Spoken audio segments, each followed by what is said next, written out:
Holly. So, I've been wondering what to do today, and I bought again Coteries of New York and Shadows of New York last week, and I'm gonna give that another shot. The last time I played was on Switch when this game was released, so 2017 or 18, I don't even remember. But let's jump into it and create a new game. So, I can't remember what I played last time. It was a while ago, so I don't really even remember the story so much. I'm definitely not gonna play Aventry, but I think I played a Toreador last time, and I think I created an extra game after to replay it as a Bruja, but I'm not even sure anymore. A Bruja is the rebel against power and rage against authority. A seemingly insignificant man with significant ideas will join their rank tonight. The Ventrue are the aristocratic blood, embody wealth, sovereignty, and control. A top-level corporate executive will join their ranks tonight. Or a Toreador, the divas. They seek thrills of art, romance, and cruelty amid stagnant and death. A tormented artist will join their ranks tonight. Not even. I can't remember, but I can't remember if I started with the Brua and then went for the Toreador or vice versa. But maybe I should actually engage at the Ventrue. I don't like the clan, but considering I have only 3 choices in this game, what I'm not a fan of is that because in Shadows of New York you actually play a Lasombra, which is quite similar to the Ventrues in some ways, but with a more underdog, sneaky profile.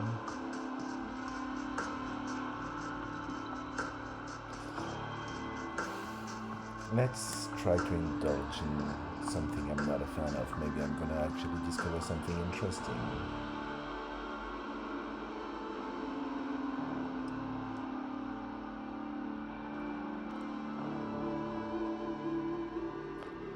Let's go. Venture it is. Amanda. No.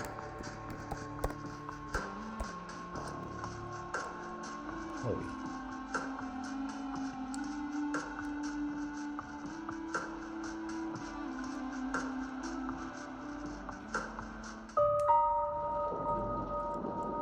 I really like those games for the mood and the storytelling, like everyone. I got embraced in 1999 with Redemption, and then I fell into the Bloodlines rabbit hole. So I always like to go back to those games and re-immerse myself in the lore and the world of darkness.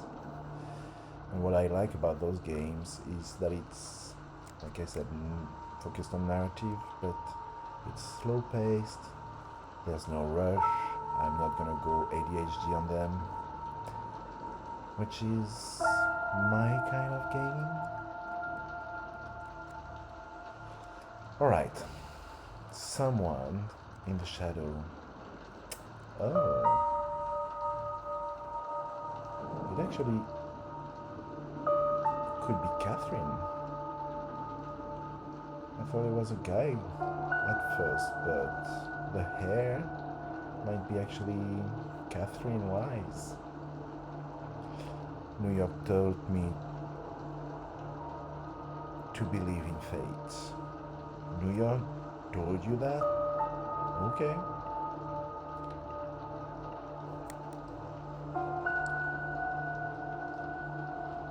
Had you asked me about the fate back when I was a human, I would have told you it's just superstitious bullshit, that we are all designers of our own destinies.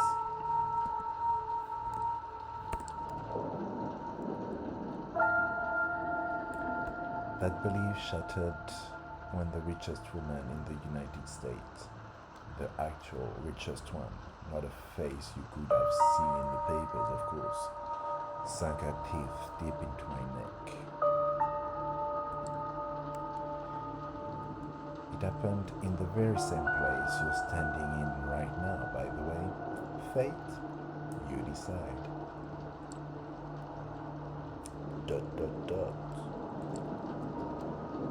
Please, there's absolutely no need to be hostile. Just listen a little longer. See, my mistake was that I flew too close to the sun. It makes sense that my punishment was to never see its glow again. I was incandescent myself. I was hot shit. I had it all. Money, looks, confidence, connection, men, women, a career, and a spark in my eye. The one you need to be born with. And that's when someone far more powerful than me saw my radiance and thought, that won't do. She robbed me of the light erupting from within and gave me a subtle, enduring gleam in its place. She decided that would fit me much better. Ah, Icarus, we all fly too close to the sun, don't we? She was the ninth generation Kidred, just like you, an apex predator. She probably enjoyed teaching me the peak of human excellence, my real place in the food chain. It's such an eyesore when you look at some loudmouth braggart and see them for all they really are. The temptation to teach them a lesson can be unbearable, right? Well, my sire's lesson was a lesson about fate. A message saying you're eternally doomed to be at the mercy of your sovereigns. It almost drove me to destroy myself. What saved me was the ability to reinterpret her teachings. Hers wasn't a message of doom, it was a message of hope. Fate exists. One can shape it if given the right tools. My sire didn't believe my tools were fitting for the job. She considered them toys and me just an amusing subject. Well, she's deader than dead now, and I'm still here, standing right where she stood when we first met.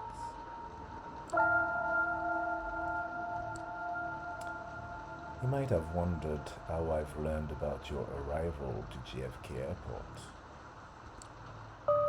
My answer is, of course, destiny. As luck would have it, today happened to be a day some of my associates were inspecting the coffins. Driving you here straight from the plane and having you wake up in such an unfamiliar place was a little desperate, and I do apologize for it. But it is so rare for you to visit New York. 3 times in the last 15 years, was it? And you're never eager to inform me you're here. I understand you still have that meeting on 53rd Street later tonight, so I'll provide a comfortable transport. I value our relationship very much, don't get me wrong, but it is precisely because I value it that I'm going to ask you to repay me the favor you owe me. You're the only one I trust to do the job well and without attracting attention. You might think I'm crazy, asking you to breach the rules of our society like this. You might think it's impossible to get away with it unpunished. But this is New York, and I don't know about other cities, but in this one, fate really exists. And right now, it's smiling in your favor. This is how it begins. Your phone rings. It's your boss. Again. The setting sun that filled your high-rise office an hour ago is gone. The city looks like an ocean of light from up here, spreading for miles to the north. You pick up. You are about to call it a day, forget about the world of fintech, and decompress at home. No dice. One of the investors wants to meet you. His voice, as always, the perfect mix of authority and sleep. He'll come by your office in an hour. You look at the clock. An hour? He's got to be kidding. Yeah, I know, but stick around. He's a heavyweight. You'll want to make a good impression. Fine. You grit your teeth a little. The boss hangs up. 2 hours. Might as well pour another coffee into yourself and figure out how to best use this to your advantage. You suspect everyone knows that. No, you're actually not happy with your current position. That in fact you feel squished against the glass ceiling that comes up with the territory. Sure, your idiot superior might have gotten the job only because he's the CEO's golfing buddy, but you're going to put an unholy amount of work into your advancement.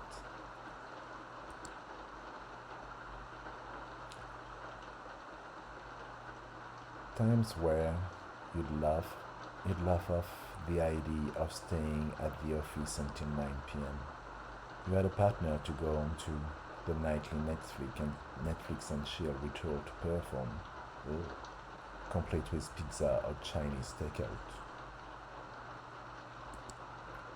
Ever since you moved up the ladder, though, your hours have only gotten longer. Food, mostly at the company cafeteria, sometimes takeout, always in a rush. You praise the heavens for your crazy metabolism and dread the day it finally decides to give up. Rest? At this point, the cleaning lady who takes care of your apartment probably spend more time in your bedroom than you do. You flash back at your boss quoting Shakespeare to impress his new, extremely attractive and uncomfortably young secretary.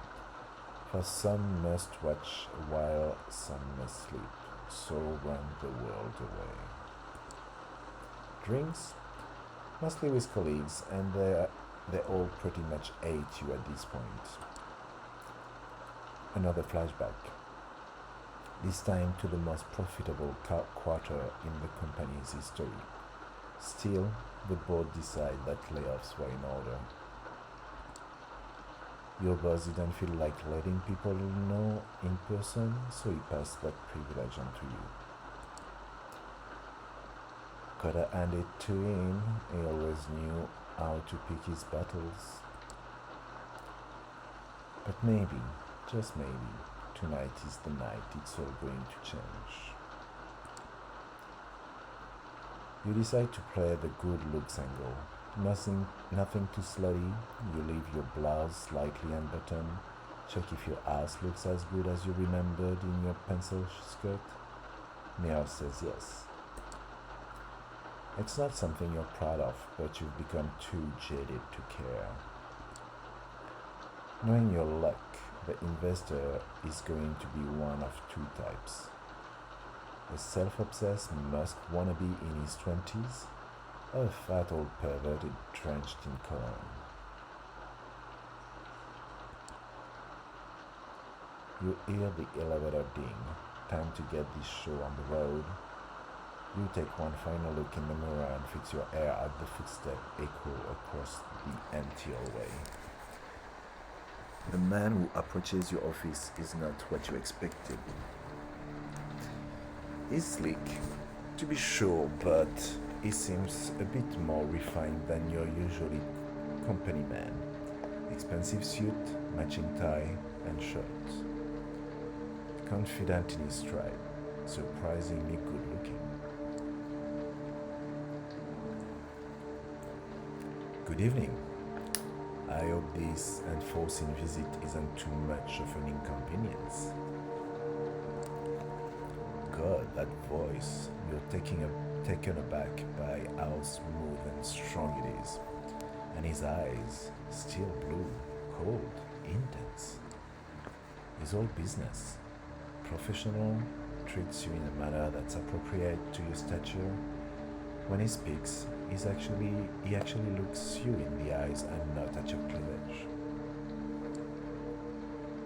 He asks some questions about your work, tell you how he noticed your input after talking to the CEO, another golfing buddy, and comes charmingly close to calling your boss an incompetent doofus. All the while, you try to guess his accents, but can't quite place it. European, sure, but where from? I know I've kept you long enough, but would you indulge me and join me for a drink? Of course. For a minute there, it seemed like he wasn't that kind of guy. But what the hell? You go with it. He seems nice enough. Besides, it's not like you have other plans. The investors has a limo waiting downstairs, and the driver takes you to a high-end restaurant in Williamsburg. A seat is waiting for you in the Deluge Lounge. It's just the two of you. You talk about this and that. Your companion seems to have a knack for history. So tell me, what would you do if you had full control of the company? You almost choke on your wine. This is your chance. You say what's been on your mind for months, but hide it behind it a veneer of professional couple babble. Refocusing, listening to your instincts for once.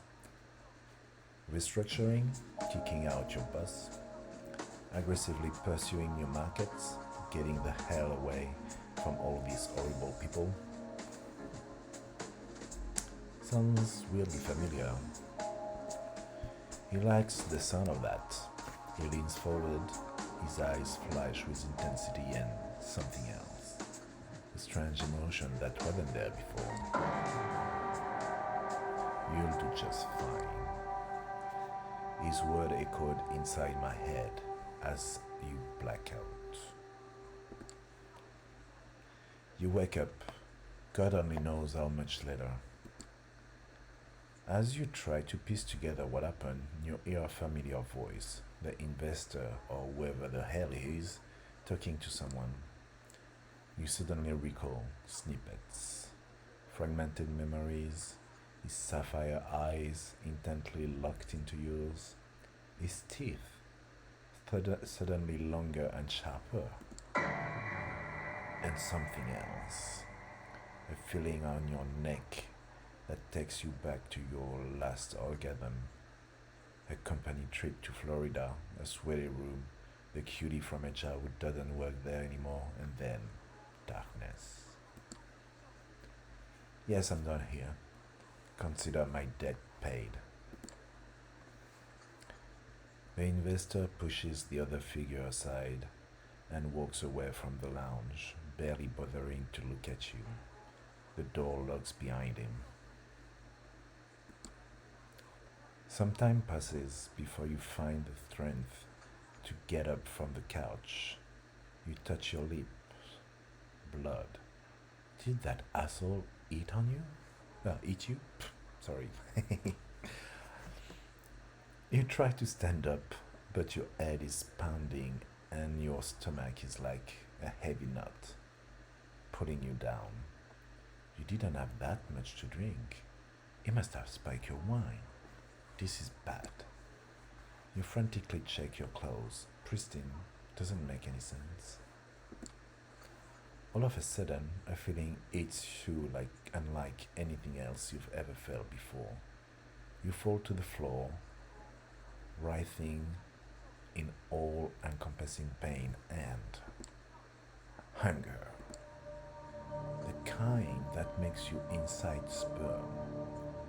That can't be denied. You try to calm yourself down with a breathing exercise they taught you at some bullshit mindfulness course. That's when it hits you. You're not breathing. And holy shit, your heart should be jumping out of your chest with that realization, but it's not moving. Not even a bit. The door unlocks. You hear a startled voice. A young man in a wearer's outfit, his accent thick with an Eastern European harshness, leans over and asks if you're alright. I don't know what you mean by accent, thick with an Eastern European harshness. For a brief moment, you wonder what the hell he's doing here. Everything is wrong. Then his smell reaches your nostrils. It's intoxicating. Everything feels right again. He holds out his arm to help you stand up. You grab it firmly with both hands, and then you bite down. You think your teeth right next to the old school pin-up tattoo of Rita Hayworth on his forearm. It takes you a moment to process what you're doing. Part of you wants to break away, but a stronger voice implores you to keep drinking. One thing becomes clear. You are definitely enjoying this. He only struggles a little and quickly falls to his knees. You can see his eyes now, pale blue and confused. You only bring yourself to let him go once he collapses onto the floor. Your bite leaves a mess on his forearm. Poor Rita, all blooded, missing half her face. Did you just drink this guy's blood?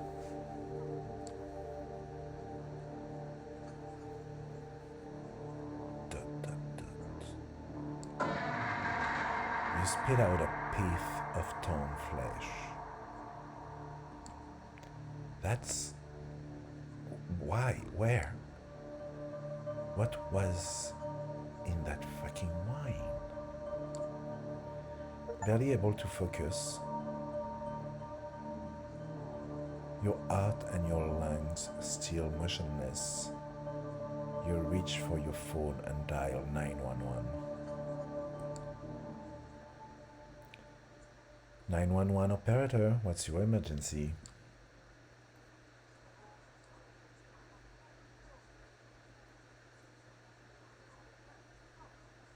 I can't breathe. Madame, where are you right now? The door to the lounge swings open. The man Winters is not the one that brought you here, though there are similarities. He's tall for one, broad shouldered, handsome, dressed in an immaculate suit. But his skin is darker, and the look on his face tells you he's not here to negotiate a deal. He notices the smartphone in your hand. Pass me the phone if you want to leave. The man's voice is persuasive, calm, but carrying clear threats. He's got the aura of a viciously efficient corporate shark. You find it hard to argue with him. Madame? Hello. I apologize for wasting your time. My new colleague got drunk and is now trying to impress everyone with her antics. Good night. He disconnects the call and places your phone in his pocket. For whatever reason, you can barely take your eyes off the stranger, as hypnotizing as his presence is, though it is also highly discomforting. Good evening, miss. I'm here to pick you up. Pick me up? Did I stutter? The stranger approaches the waiter and examines his body. Critical condition, but he might live. Anyway, he then set his sights on you. I know this is all new to you, but I've dealt with hundreds of strays like you, and going by experience, they tend to fall into two categories. First, there are the smart ones who carefully obey my every word and don't try to pull off anything stupid. I always get them where they need to be, safe and sound. And then there are the dumb ones, the punks who thought they could take me on. The wise guys would try to contact somebody secretly and without permission. The troublemakers would try to run off or make a scene. None of them got none of them got to their destination in one piece. In fact, most of them never reached their destination at all. His voice becomes slightly bored and monotone. You can tell he's given this speech before, likely dozens of times. So you see, while I generally consider myself pretty smart, I'm also a Mets fan. It's one of sorry, it's it's my one true weakness, one that inspired me to come pick up with the three strike system and when dealing with pups like you. I get overwhelmed with the text sometimes. My dyslexia is taking over, I guess, especially in English.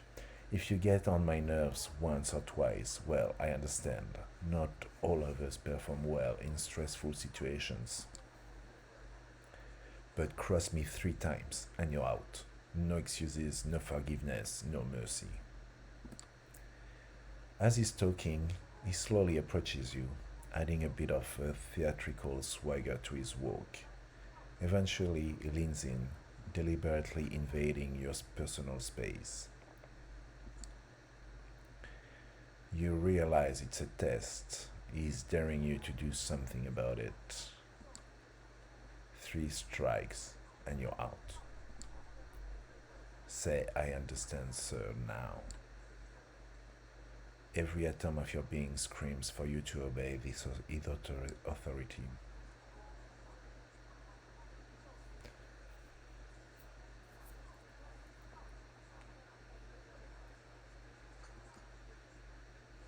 I don't know if I should play either rebellious than true, instead a bit more like a Bruja. I don't know. Um, but for what I remember back in the days, if I was actually trying to be too sassy, I would not be going far. So for now, I just need to. I understand, sir. Stick to that tone and you'll do just fine. Moving on, is there anyone you want to inform of your current situation? Tell them you're alright. He flashes his fangs briefly, and for some reason, the sight sends a chill down your spine. There is something very wrong about him. Someone closest to you?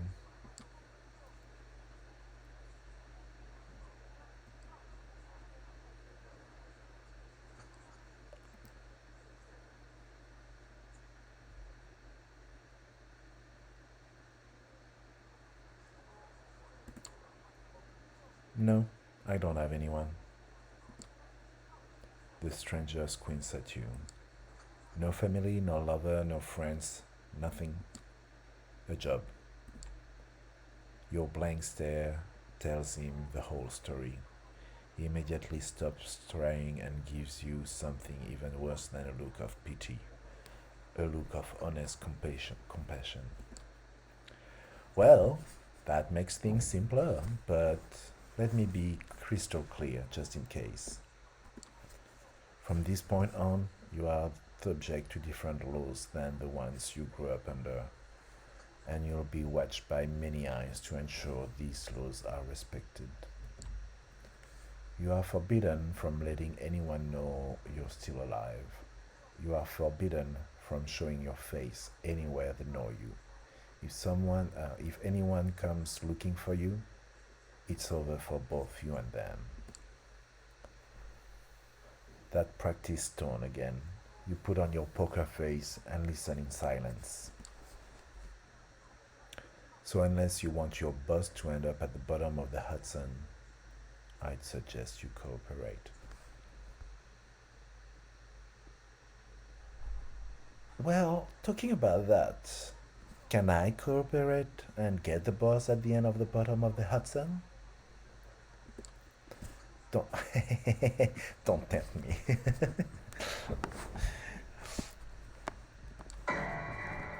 He smiles, revealing his fangs again.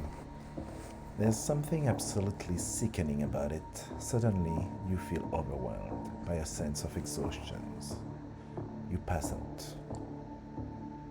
When you regain your senses, you find yourself in the stranger's arms. The man is holding you as you would a spouse who's had a little too much to drink.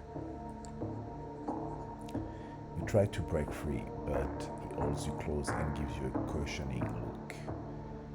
Only when you sees you're struggling does he let you go.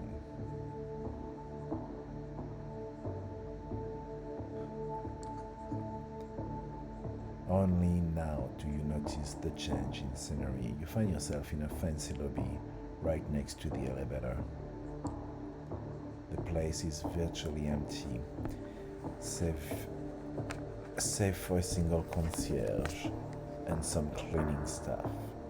Your companion gestures at the concierge as you pass, and he picks up the phone.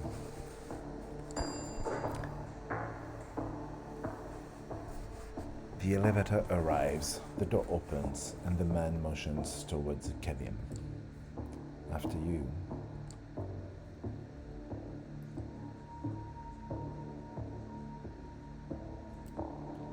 Where are we going? To a safe place. That's all you need to know. Trust me, you don't want to make this difficult, just get in.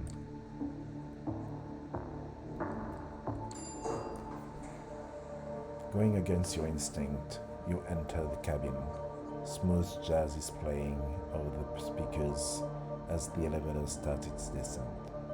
You are dazed, panicky, but somehow locked in place. On the one hand, you find the stranger's presence oddly soothing, and on the other, you can feel your body tensing up with stress. You can't help but think that back to the young waiter, the door-high look on his face, the confused look he gave you just before. Now, it's better not to think about it, plus you have other things to worry about, like the fact that you're being kidnapped. The cabin door opens to the same garage you arrived at with the investors some hours ago. The man shows you a black Cadillac Escalade. I know what you're thinking. Getting into a car with some strange man? Boy, sure seems like a dumb idea. Maybe I can make a run for it. I might be able to lose him. So let me be perfectly clear. Your best bet is to get in, relax, and enjoy the ride.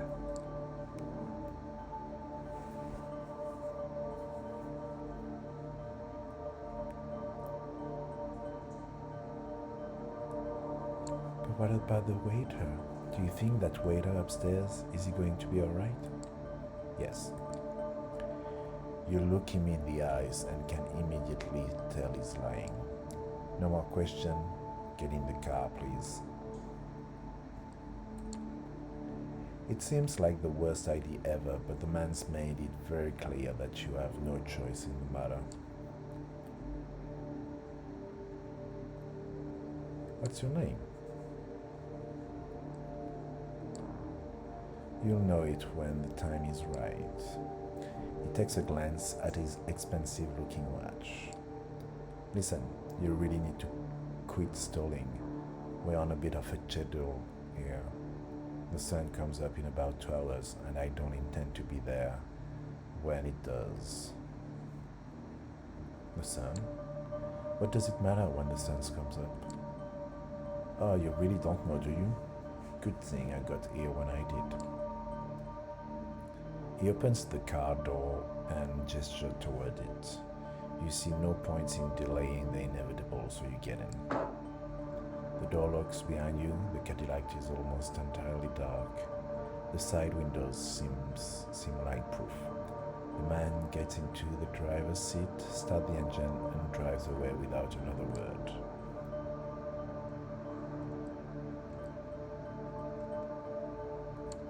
Did I die? Depends of your definition of death. Listen, I realize you have many questions. Tomorrow you will get some answers, but tonight you need to do what I say. And right now, I need some quiet, please. You feel too confused to protest. You stay silent for the rest of the ride, even as more questions bubble up to the surface. One of them being, did you actually kill someone tonight? Staring out the window, you find it hard to focus and quickly lose track of where you're headed. You can only tell that you haven't left Manhattan. Another underground parking, almost featureless, empty. The car stops, and the man opens the door for you. We're here. The stranger walks you to a nearby door. He opens it and motions at you to get in. Go on in, make yourself comfortable. If you get hungry again, take a look in the fridge. I'll pick you up tomorrow and you'll get your answers. Behind the door is a small room, no window, just a simple bed and a single light bulb hanging from the ceiling. A small fridge is humming away in the corner, accompanied by a rattling AC fan in the wall.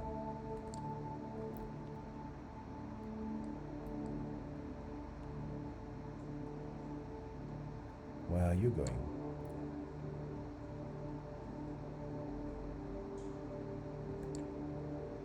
I have to make some arrangements for tomorrow, of course. Look, this room is your best chance of seeing another night. I realize you've been put in a problematic situation and it's not entirely your fault. Cooperate and you might still make it. You will learn more tomorrow, but for the time being, get in and get cozy. He gestures inside the room.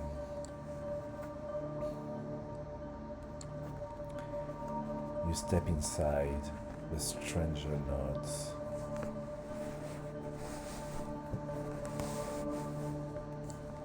Good night. He locks the door behind you. It looks very sturdy.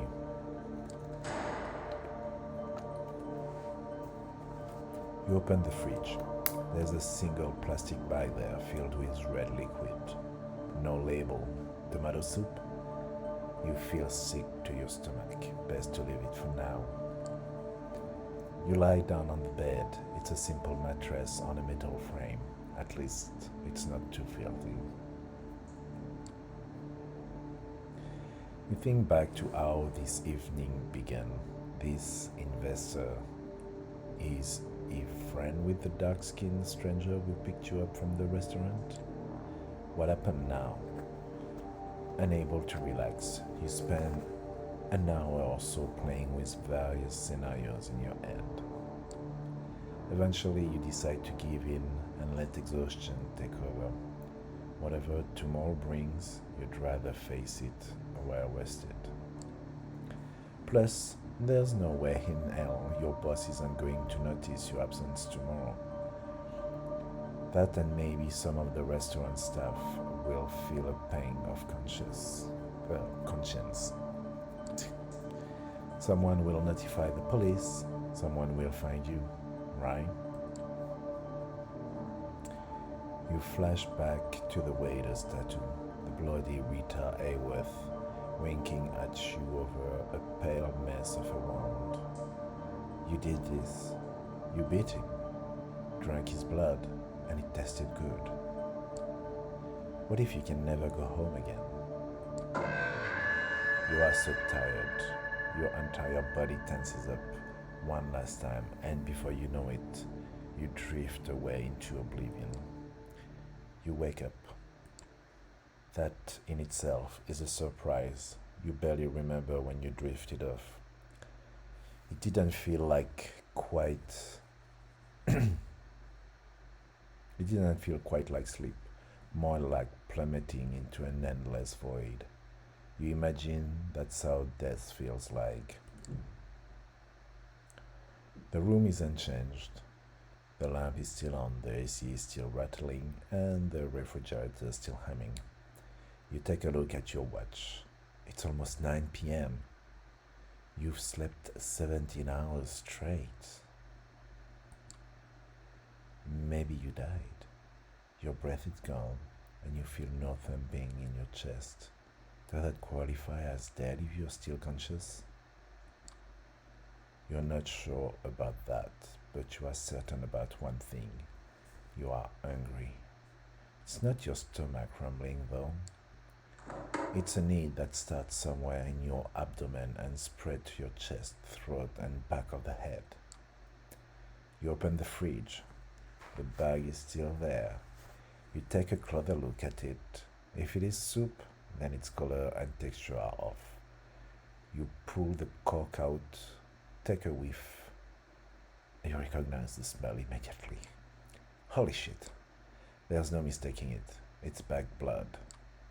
The smell is faint, and you remember some situation in the past where you found it nauseating, but now it's almost... No, not almost. It is enticing.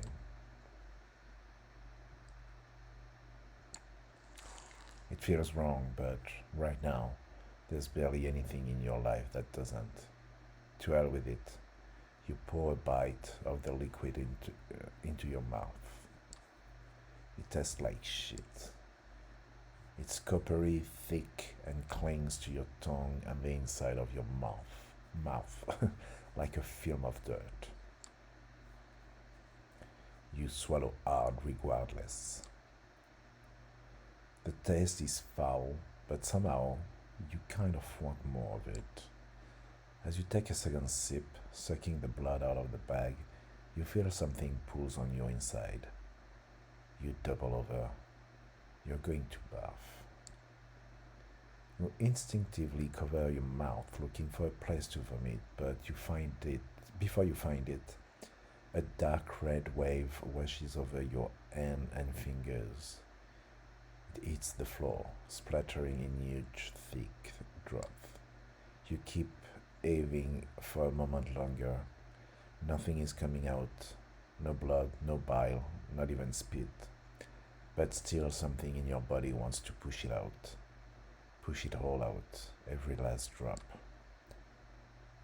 As you recover, trying to wipe droplets of regurgitated blood from your dress, you hear the lock click and see the door open. Standing there is the well-dressed stranger you met yesterday. Immaculate suit again, that predatory look, like an oak on a hunt, but somehow more relaxed tonight. So, like a tamed oak, maybe. Good evening. How was. He notices the spatter of your red hand, the sick look on your face. He barely contains a smirk. Oh, was the catering unable to satisfy your exquisite taste? Apologies.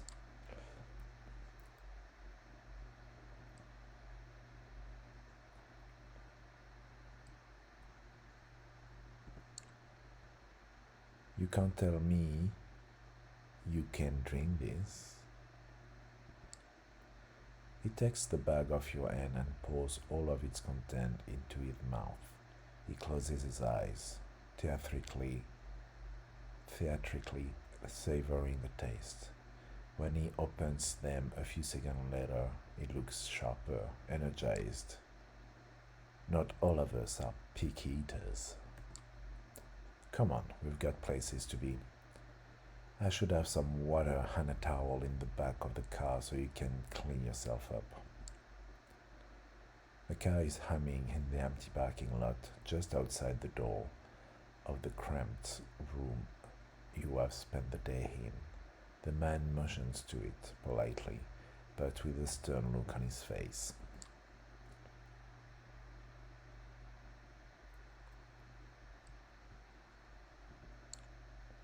It's not like I have a choice, right? Correct. But your cooperation is appreciated nevertheless. You take the back seat again. The doors lock. The stranger takes the wheel and starts the car. You drive in silence for a while. From time to time, you keep trying to catch glimpses of a familiar streets and or landmark through the blackened windows, but it's of little use. The car is also soundproof, so all you can hear is a bit of traffic humming and the car's engine. The driver doesn't say anything and seems focused on the road.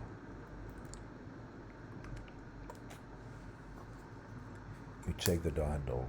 Yeah, the door is locked, all right. The piece of dark glass separates you, and the front of the car looks sturdy too. There is nothing left to do but wait. You didn't have time to think about it before, but you realize now that you're hungry? No, not exactly. It's not a rumbling stomach that grabs your attention. It's a need that starts somewhere in your abdomen and spreads to your chest, throat, and back of the head. You become restless. This is essentially a kidnapping. Whatever this guy says about its purpose, it doesn't change the fact that you're being held against your will, and you're not used to following orders when you can't delegate them to somebody else. You feel a need to get a semblance of control over the situation, so you decide to prove yourself useful.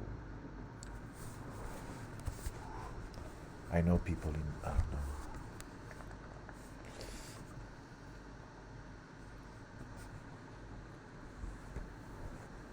I have a worthwhile skill set. Listen, I'm an investment advisor and I have a lot of experience in fintech. Whatever your organization is, it might find use for me. I don't even have any idea what fintech is, and honestly, I don't care to find out. A short pause. I'll be frank. Currently, you're in no position to offer anybody anything. The sooner you accept that, the better.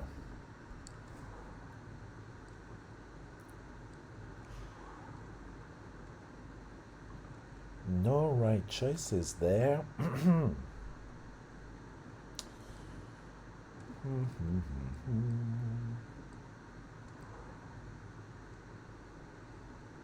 Okay. Pighead fat boy. Hey, language. A short pause. He actually looks insulted. Your attitude won't help you make any friends, and in your current position, you definitely need some. Consider that, preferably in silence. That dull anger strikes again. The powerlessness hurts. You are used to people listening to you or pretending to care about your demands at least. The driver doesn't play that game, and it annoys you to no end. It takes you another 20 minutes or so to get to your destination. As the door opens, you try to get your bearings. You're still in New York, that much is certain. Queens, maybe? After me, no sudden movements, please. You approach a nice looking building that houses a two-story gallery called the Art Hall. Two large men in suits flank the door on both sides, and they give your companion a nod as you approach. Prompted by the stranger guiding you, you walk inside. The gallery is full, which is unusual at this hour, to say the least. About 2 dozen faces fill the showroom, and a number of waiters navigate the gathering, serving drinks. All of them are beneath the guests' attention. The visitors are well dressed for the most part, but it's unclear what they have gathered here for you. Well, what they have gathered here for.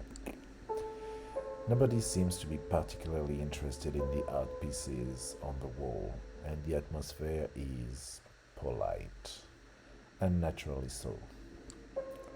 Many guests turn to look at you and the stranger who brought you here. Their glances are varied. You see open content on a few faces and animated interest on others. Most of the eyes in the room kindly observe you, as if wishing to appraise your worth. This reminds you of your company meetings. You, the only woman in the room, silently judged not on her merits but her standing on the list, passed in clandestine email threads between your male coworkers, until HR found out, that is. Not the most pleasant experience, but there's no denying in total resilience. When others would cower, you now straighten up. When others would turn their gaze, you meet the eyes of the gallery's guest with confidence.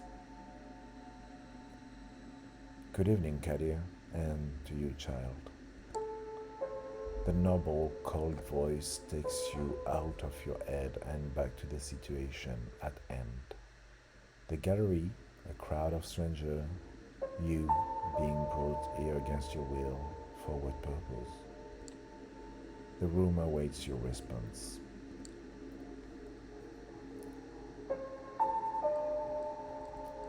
Good evening, miss. You are addressing the Prince of New York City, Helen Panhard, child of Michaela. Thank you, my sheriff, but I am capable of introducing myself. She is somewhat plain-looking and doesn't seem to possess a great deal of charm, but still the entire room is intently focused on her voice. She has influence over these people, that much is clear. You may address me as Prince, child. I realize your introduction into an life was abrupt, and I understand your sire left shortly after. The rules of our society dictate I punish you both for this transgression. A murmur of agreement, maybe? can be heard from the gathered audience.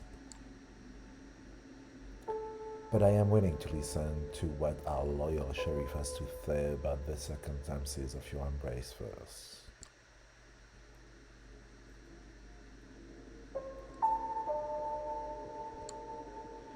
You decide it's best to stay silent and listen to the whole situation unfold. It feels like you're out of your depth again. Shall we begin? You are about to be judged by the court of New York City. Katia, please tell us how you found this fledgling and what happened on your way here. Court? Prince? Is this some kind of secret society make-believe? A trusted informant who has chosen to remain anonymous at this time tipped me off about a suspicious kindred appearing in one of our domains. Upon investigating, I found them gone, but this fledgling remained in their place. A reservation made in the private lounge of the practitioner suggests this one's sire had plenty of resources to spend. However, they are apparently also well connected. I lost track of them. Despite some reservations, she offered little resistance. Last night was and cooperated on our way to the safe house. I was pleased to not have to force her compliance. Opening the door to the safe house tonight, I was greeted by a most disturbing sight of her drenched in regurgitated blood. Apparently, the bagged supply we kept in the fridge was not to her liking. The remark elicits a contemptuous chuckle from one of the gathered guests as they note the remain of the blood on your skirt. It was not an elegant sight, but that hardly matters, I suppose. Moving on. We had a quick chat, but wishing to appear here post haste, I urged her to join me, which she did without a struggle. A pleasant departure from my usual routine, I must say. During our drive, she showed me her fangs, metaphorically speaking, posturing as if we were equals, insulting me when it didn't work. Well, I had only bad dialogue choices. I didn't want to get here, but the game forced me to.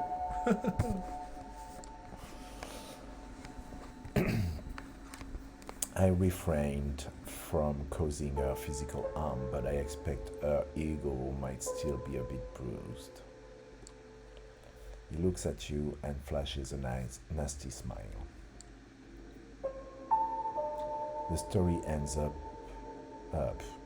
The story ends with us arriving at the Elysium tonight. All eyes are on you again. You take a special interest in one of the faces. It's a beautiful woman with curly, almost blood-red hair and a dress to match. You see her whispering to some bespectacled man with with an absent-minded look on his face. Who is she, you wondered? Thank you, Kadia. I note that of this fledgling's behavior and will take it into consideration later. She turns her attention to you. First, there is the matter of your sire. The person who brought you where Kadia picked you up from last night. Who were they?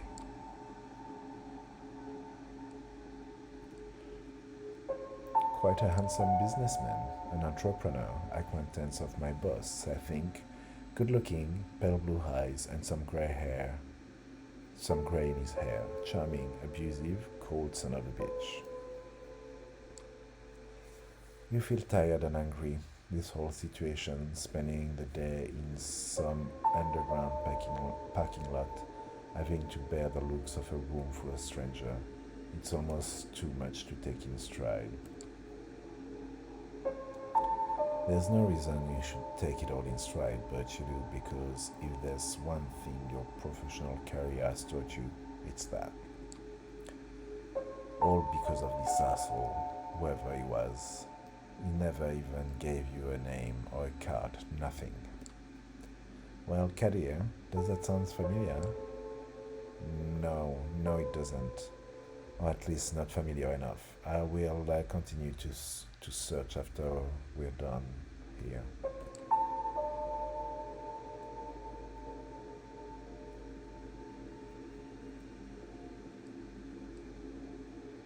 He talked to somebody at the restaurant. The man, just before he left. I can't remember what he said, but he wasn't alone. Maybe that's a lead you can follow. Did he now? That is interesting. I do hope the proprietor won't stay mad at us for losing one of his staff. It's almost like he knows the waiter's fate is still bothering you and takes pleasure in pointing it out. Thank you for your observation, Kadir. I will investigate. Thank you for Thank you for that observation. I will investigate it later. What shall I do with the fledgling, my prince? What is your recommendation, my sheriff? The traditions are clear. Thou shalt only sire another with the permission of thine elder. If thou createst another without thine elder's leave, both thou and thy progeny shall be slain. Okay, I'm losing. It's been 40 minutes. I am ready to fulfill my duty. Stay your hand for just a moment longer, Kadir. I wish to consult my council on this. Make sure everyone is in agreement. Of course. He seems strangely relieved. The prince leaves the main showroom and a handful of people follow her out. You're about to ask this Kadir what all of that talk of tradition and council was when the red-haired woman approaches the two of you. Oh, Sophie. Sheriff, I was wondering if I could have a word with the fledgling. What for? She lowers her voice in response. Come on, Kadir. We all know what the verdict is going to be. Let me speak to them. You might not have to stain your hands tonight after all. A word grabbed his attention. His face is altered. It's like several emotions are struggling for domination. Anger, sadness, hope, gratitude, resolve. I'll go get my sword.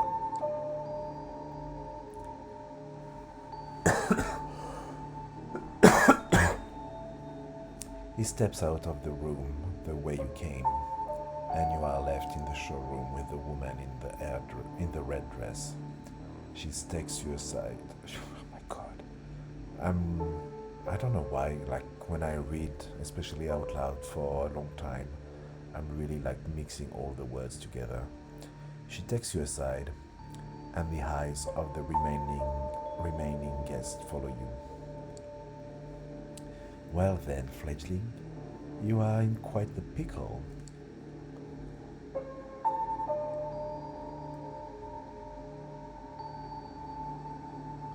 What do you mean? I still don't understand what my crime is here. Poor thing, this really isn't your fault, but if you want to get out of here in one piece, you need to understand one crucial fact that seems to have eluded your grasp. Last night, you became a vampire. Wait, what?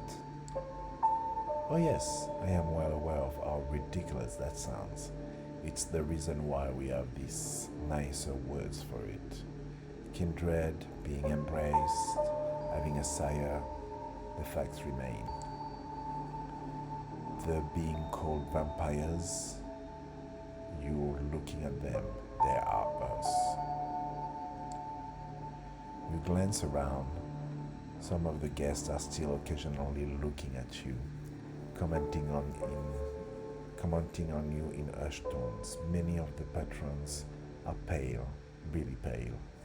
Most hold glasses of wine. Well, no, not wine.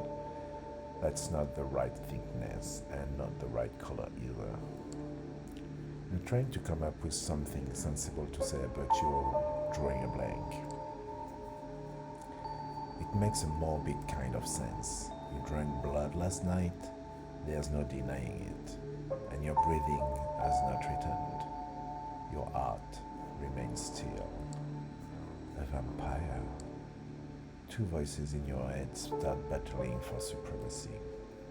One of them slowly begins to pull everything that happened since yesterday together, coming to a conclusion that no matter how insane it might seem, nothing but what she says makes sense.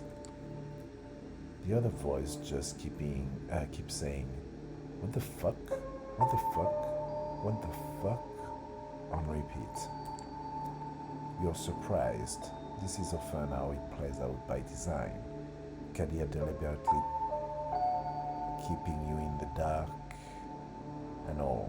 If we do nothing, you will be cut down, as sure as day follows night. But I'm here to offer you a chance, a way out, under one condition. I will take you under my wing. If you're lucky, the prince will be in a good mood tonight, and Kadia's complaints about your behavior won't influence her judgment. This society values docility. She might agree to this, but only if you swear fealty to me. I'm not making this offer lightly. As your patron, I will take responsibility for you. Your action will reflect on me. If they reflect negatively, well, I will make sure you face the consequences.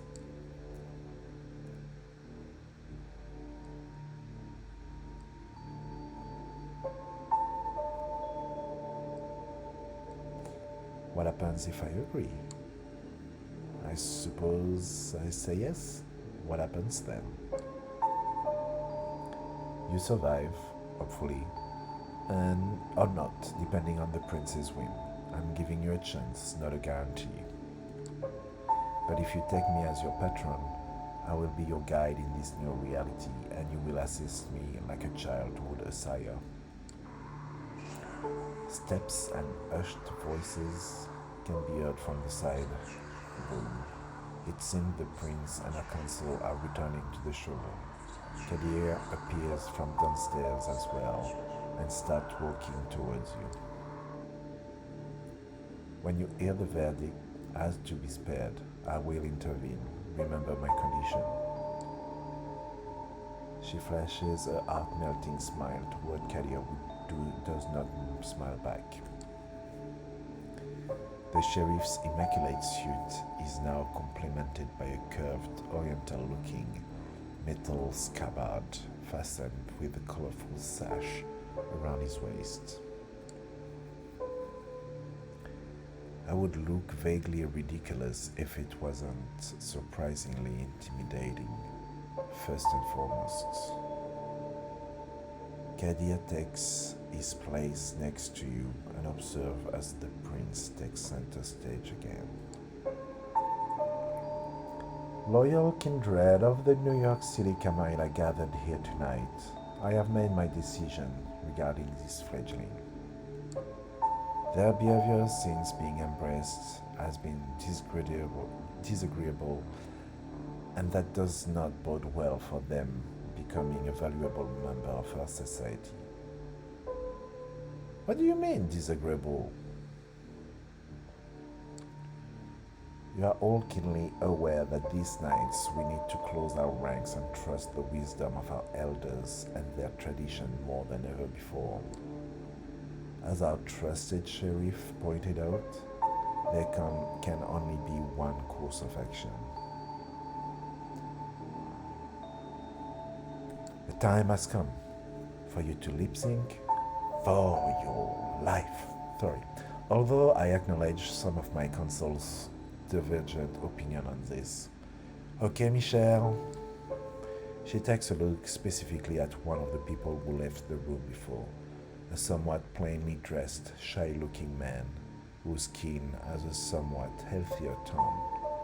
He bows his head in deference. I hold the final authority over this fledgling's fate, and I declare that while their embrace might be the sire's responsibility, in their absence it is their progeny that shall be punished. This is bullshit. The sentence is final death, to be resolved presently. Kadir, you hear a scraping sound and see that the sheriff has unsheathed his curved sword. It is a beautifully detailed blade which you expect must be worth a small fortune. Its apparent sharpness makes you freeze up. Throughout bottom of the nines. His quiet mumble is audible to nobody but you. As his eyes meet yours, you note just a hint of sadness in his countenance, one that quickly vanishes to give way to grim determination, and is about to bat. You will not get another chance to speak up.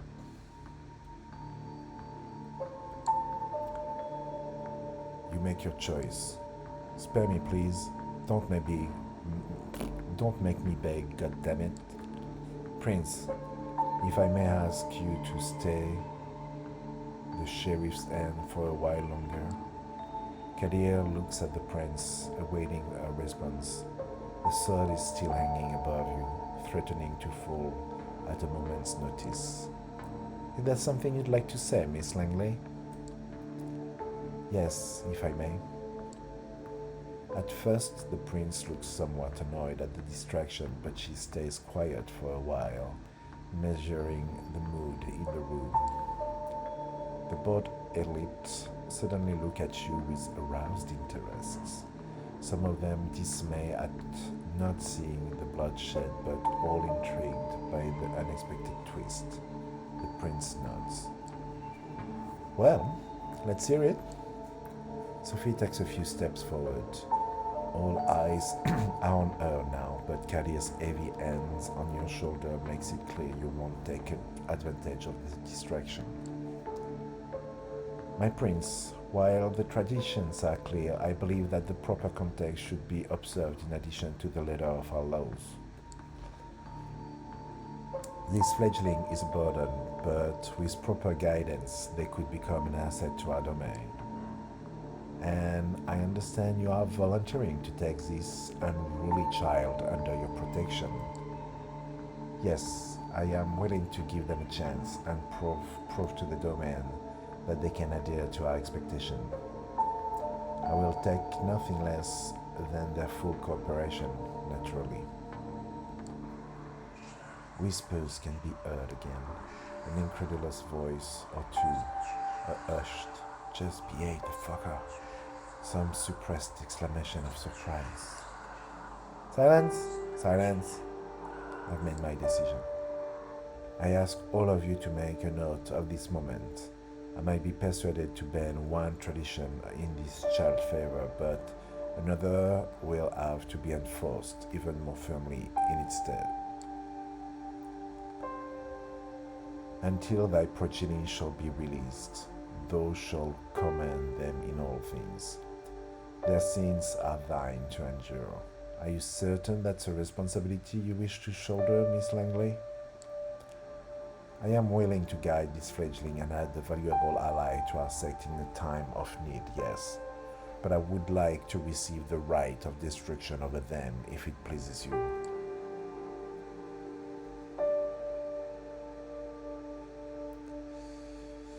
Well, this was not part of the deal, but give me a chance to prove myself, Prince. I am worth keeping alive. Give me a chance to prove myself. That remains to be seen. I do take notice of your tenacity. See that it doesn't become a burden.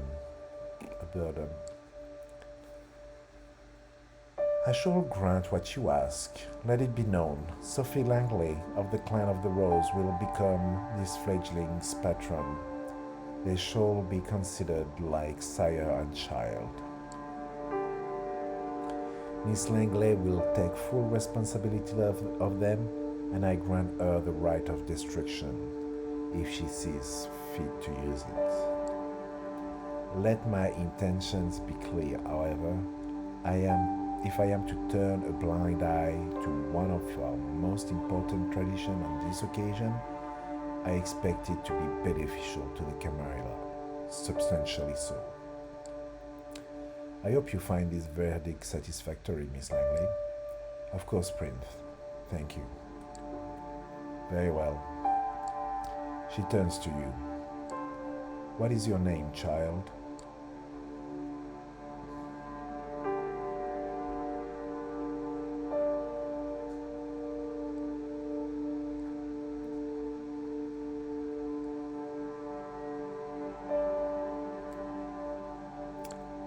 Holly, Prince. She nods. Welcome to the Camarilla, Holly. Now, this evening proved to be even more eventful than I anticipated, but with the fledgling's fate decided, I believe our meetings here can conclude. Thank you all for appearing on such short notice. Give my regards to those who couldn't make it. Kadir, a moment of your time before I let you return to your duties. Of course, Prince. He shouts you a side glance that doesn't leave much space for interpretation. You will be watched. You will be judged. And if need be, you will be punished. The two of them leave the gallery. Well, Holly, I think we've both already managed to significantly improve each other's evening. But let's keep the ball rolling, shall we? I think we should have a toast to a new fruitful partnership. She raises her hand at one of the well-dressed concierge, who have now reappeared in the showroom to refill the guest glasses. Then the conventionally handsome man approaches with a carafe of red liquid. The memory of throwing up in the safe house is still fresh in your mind, and the idea that it could happen again is almost enough to reject the drink altogether. But there's no denying you want it. You need it. I remember what Kadia said about your mid-adventure before getting in the car. Some of us have more delicate palates than others. Try to take a small sip, s'il vous plaît. He pours it into two tall glasses. You can barely wait until he hands you the drink. Your attention is fully on it. The fact that it's blood, you are certain of it, doesn't faze you this time. It's difficult to take just a sip, even though the taste is as foul as before. You are tempted to down the whole glass in one go. You wait before taking a second test. You're glad you did. A feeling like heartburn signals that you can't keep it down. You spit it back inside the glass. Sophie looks on, intrigued. I am not surprised. New York City caterers have very bourgeois ideas about what good blood should taste like. Well, you just need to keep trying. At Sophie's request, the concierge served you three other variants of blood. The first two as horrible and indigestible as before, both ending up back in the glass within moments of tasting them. Before the third try, you're almost ready to throw the glass at the wall in frustration. But finally, this one's different. Instead of mud and decay, a surprisingly rich bouquet of taste. You feel blissfully at ease, and Sophie takes notice. Oh, there he is, Jacob. Would you kindly let us know who the donor was? Leave the bottle, please. The concierge nods and leaves again. You take another sip and another. You empty the glass. The dull feeling in your stomach and head starts subsiding. But you still want more. Sophie pours you another glass and refills hers. She takes a sip. You have a curiously specific taste, Ollie. Is it the clover notes, the trace of caffeine, or that bittersweet aftertaste of melancholy? You taste nothing of the kind, but it doesn't matter. It's tasty, but not as delicious as it was last night. Not as intoxicating. It manages to silence the anger somewhat, though. Drinking blood puts you at ease. It is a strange realization. The man named Jacob comes back with the small cards and leaves it with Sophie. She takes a quick look and passes it on to you. It's somebody's medical details. An office worker, male, Caucasian, 32 years old, blood type AB rhesus plus, blue eyes, brown hair, no history of substance abuse, New Jersey native. Might one of these details be what makes the difference? Now that we have picked the right bouquet for your palette, these documents should be useful in identifying your exact taste. Should they be O plus or Jose boys? But I believe you have more questions, no? Perhaps we should start with those related to sustenance.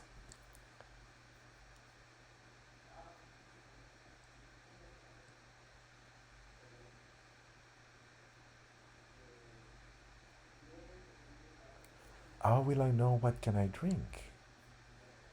These difficulties of mine, how do I navigate that? How will I know what kind of blood I can drink? It's a tricky question. I believe you must have to trust your instinct on this. With time, you should be able to narrow down your particular preferences. Blood that you reject is, of course, of no value to you, and it's a horrible waste. No amount of it will ever sate your anger completely, but every little sip counts. If you're frugal or forced by the circumstances, you can survive many nights without a single drink. But it's tricky and will tempt the beast that is part of our curse.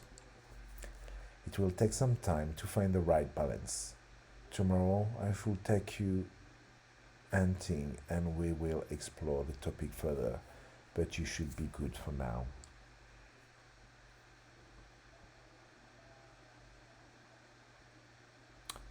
You mentioned a beast. Is it a metaphor? A metaphor or no, it's quite real, although not in a strictly physical sense. It lives in all of us. Our nature and anger manifests. Those more religious among us connected to the biblical Cain. The rage of the first murderer, cursed by God, feeding in all his descendants. Sorry.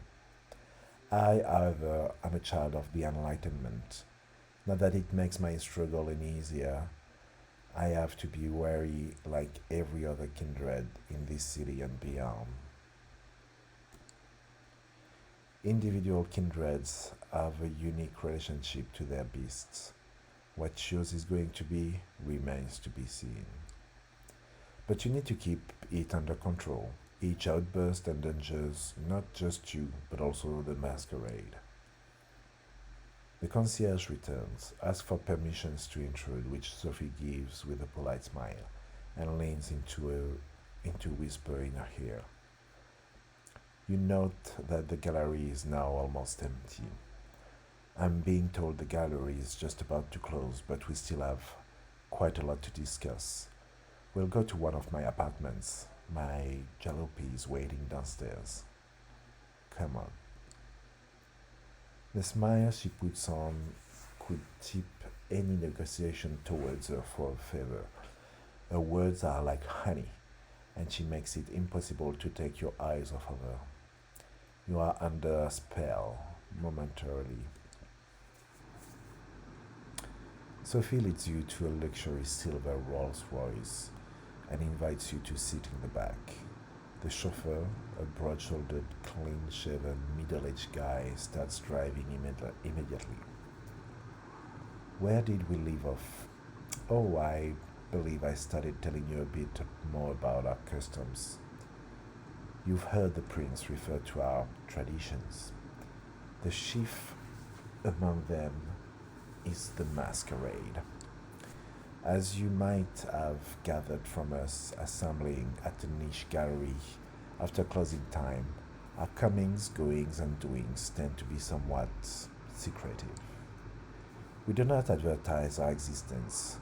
We allow myth and modern fiction to morph and muddle the fact, so the vast majority of kind will remain bedtime stories and pop culture icons. Say, is that one television show about vampire angels still popular? You shake your head in confusion. She shrugs and continues talking, looking a little bit more dejected than before. Our clandestine ways help us remain safe, allow us to explain away the occasional trip to the rational minds of 21st century humanity, and dictate much of our interaction with mortals.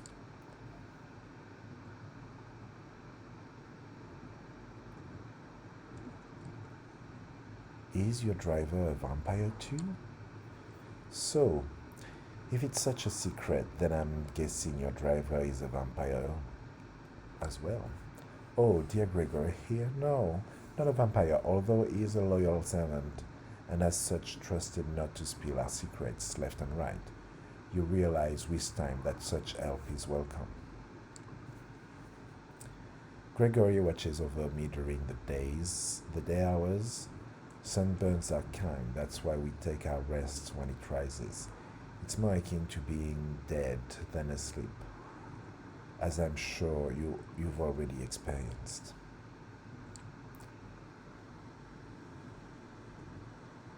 But not everything you've heard about vampires is true. Some more folk related threats are just legends or occasionally a minor nuisance. Garlic, running water, even religious symbols don't repel us, unless the wielder is uniquely pure and godly. Stakes through the hearts, though, that's something to avoid. They do not destroy, but they do paralyze us. That's just another reason to have somebody like trusty old Gregory making sure you're safe when you drift away. We have many enemies, and they often know the advantage lies with their light.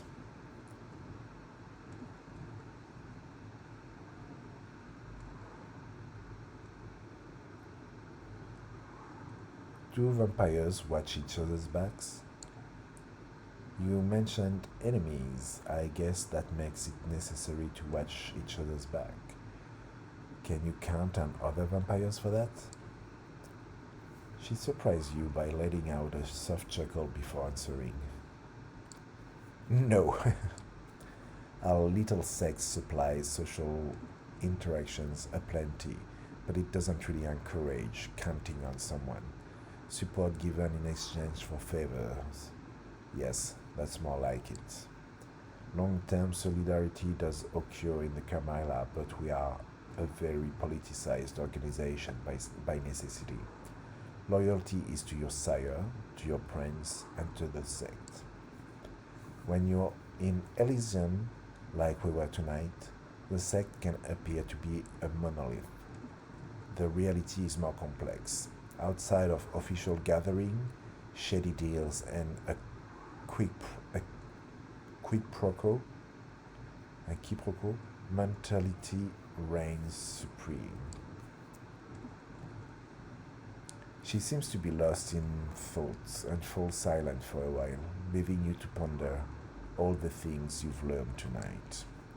It still feels absolutely unreal, but as piece after piece of knowledge falls into place, the image becomes almost like an entirely logical jigsaw puzzle. Whatever you wouldn't believe on your own, you've witnessed. Many questions swarm your soul, but the one you keep returning to is what your place in this new reality should be. The car stops. You are in a city in front of an old but well renovated apartment building. We're here. Would you like to see your lodgings?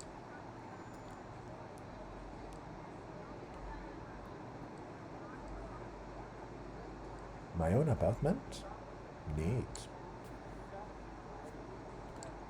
Consider it the first of many gifts that I'm able to grant in exchange for loyalty. Come upstairs.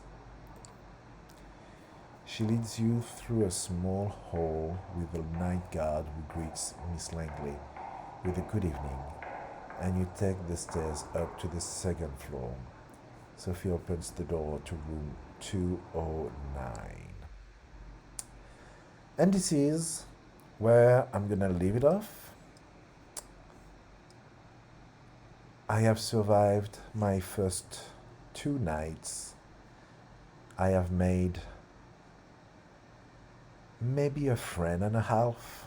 Or maybe not friend, but at least ally, a colleague, or someone I can talk to and that will help me get accustomed to this new world. And I will see you in the next episode trying to figure out how to survive the next nights. On this note, thank you for joining me, and we'll talk and discover this world of darkness a bit more next time.